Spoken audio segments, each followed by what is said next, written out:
Welcome to this explainer. We've all heard the old fairy tales. Somebody finds a magic lamp, blurts out 3 wishes, and boom, absolute disaster, right? Because they just didn't think it through. But what happens when you actually apply strict logic, extreme caution, and pinpoint precision to a magical windfall? Well, today we're diving into exactly that. We're going to look at the anatomy of the absolute perfect wish, breaking down how one guy flawlessly orchestrated a miracle without falling into a single one of those classic traps. We call this the Suloomeeki Strategy.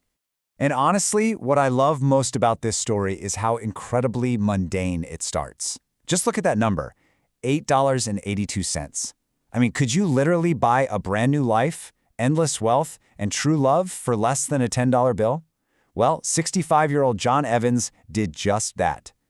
John was a retired guy living in Western Washington. He spent his days writing short stories and just kind of hunting for junk in secondhand stores.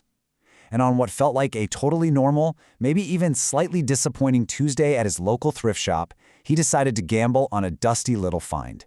Paid $8.82, tax included, and handed over a 10. So, what did he get for his money? A dull, gold, heavily tarnished brass bottle. He literally had to dig the thing out from under a tangled mess of old electrical cords in a bargain bin.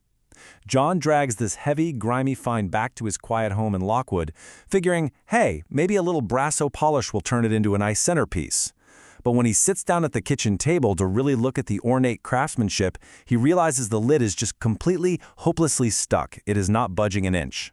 So what does he do? He marches straight into his garage to grab a pair of heavy-duty pliers. Now picture this. He gives the lid a really forceful twist with the pliers and crack. A sound like a localized lightning strike just snaps right through his kitchen. Imagine you're just trying to open a thrift store knick-knack and suddenly a spark of bright blue electricity jumps right off the metal.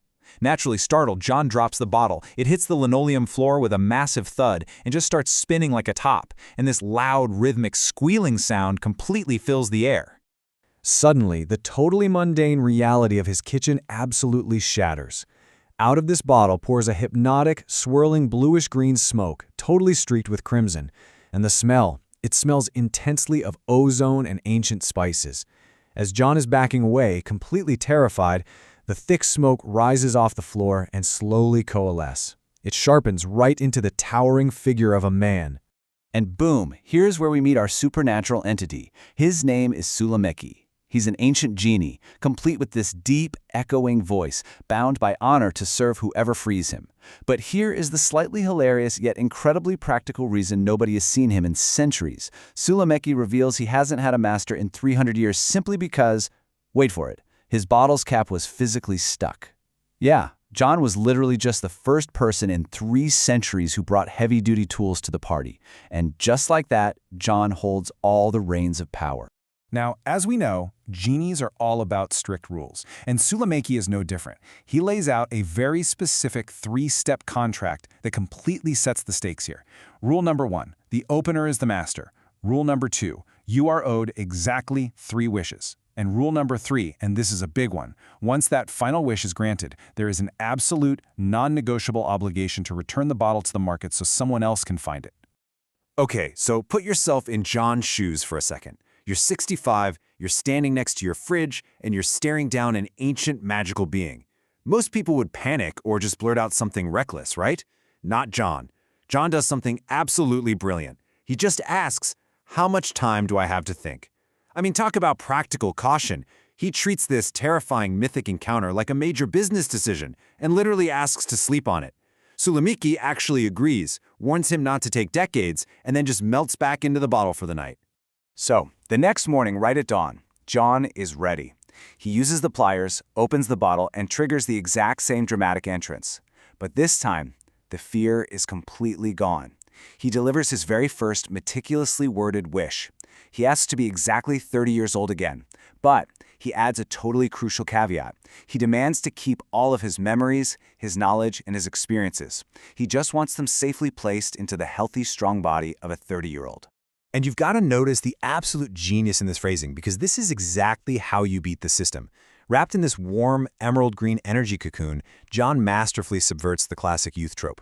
You always hear those cautionary tales where someone wishes to be young, but then loses their mind or forgets their entire life. Not John. He watches his age spots vanish, his smooth tan skin returns, he flexes his muscles, and he keeps his hard-earned wisdom safely locked inside that perfectly sharp mind. He literally gets the absolute best of both worlds. Now for his second wish, John really brings the emotional core of this story front and center. He wishes for his late wife, Martha, to be restored to life. But again, look at the airtight legal language he uses here. He doesn't just casually ask for her to be alive. He specifically dictates her exact age, 30 years old, her health, her happiness, and crucially, he stipulates that she must retain all her original memories and fully understand that John is the one who brought her back.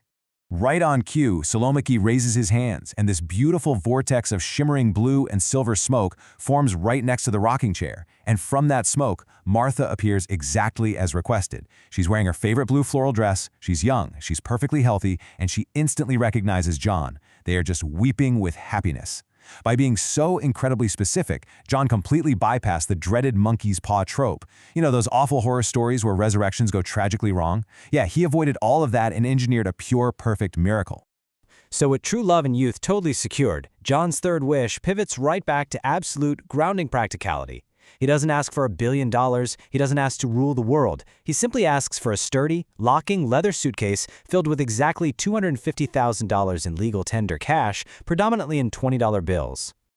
And guys, this right here is the anatomy of a perfect financial wish. Let's break it down.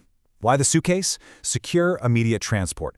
Why exactly $250,000? Because it's plenty for a comfortable fresh start, but it completely avoids the massive IRS or banking scrutiny that, say, a sudden billionaire would instantly face.